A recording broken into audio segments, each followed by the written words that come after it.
Bahan pertama ialah meletakkan baja yang berlebihan dan tidak mengikut cara dan sukatan yang betul.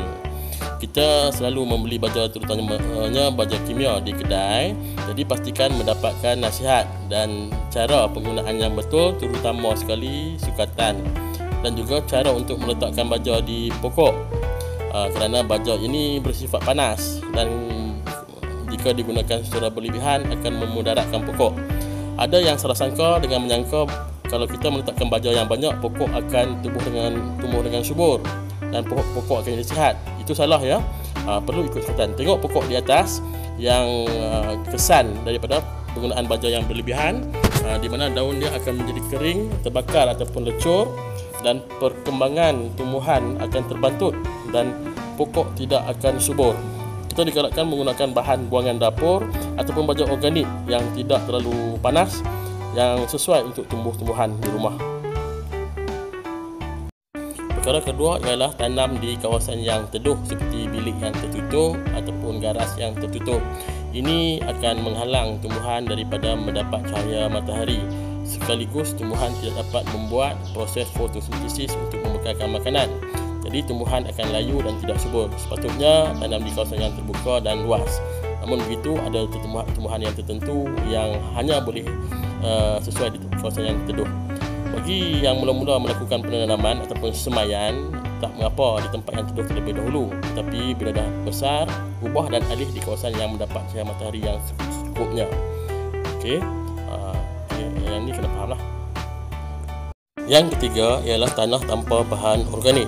Jadi tanah ini sangat tidak sesuai untuk tanaman, di mana tanah ini dalam keadaan yang sangat keras dan ia akan menyukarkan tumbuhan untuk menyerap nutrien.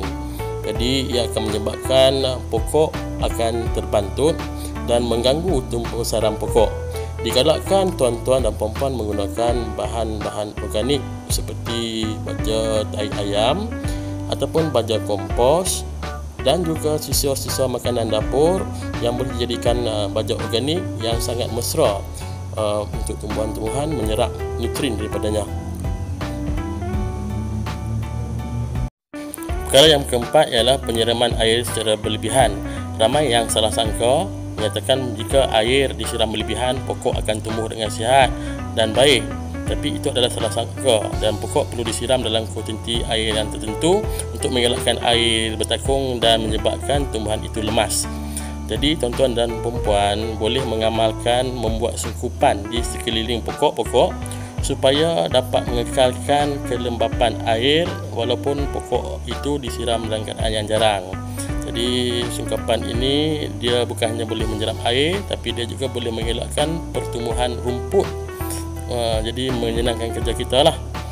Digalakkan membuat sungkupan seperti gambar di atas menggunakan sabut ataupun bahan-bahan yang telah mati, sekaligus menjadi nutrien kepada tumbuhan-tumbuhan tersebut.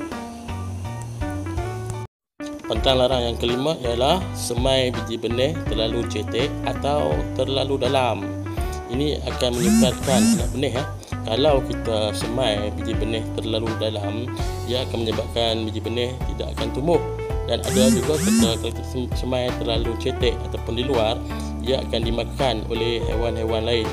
Okey, sebab biji benih ni mungkin dimakan ayam dan sebagainya.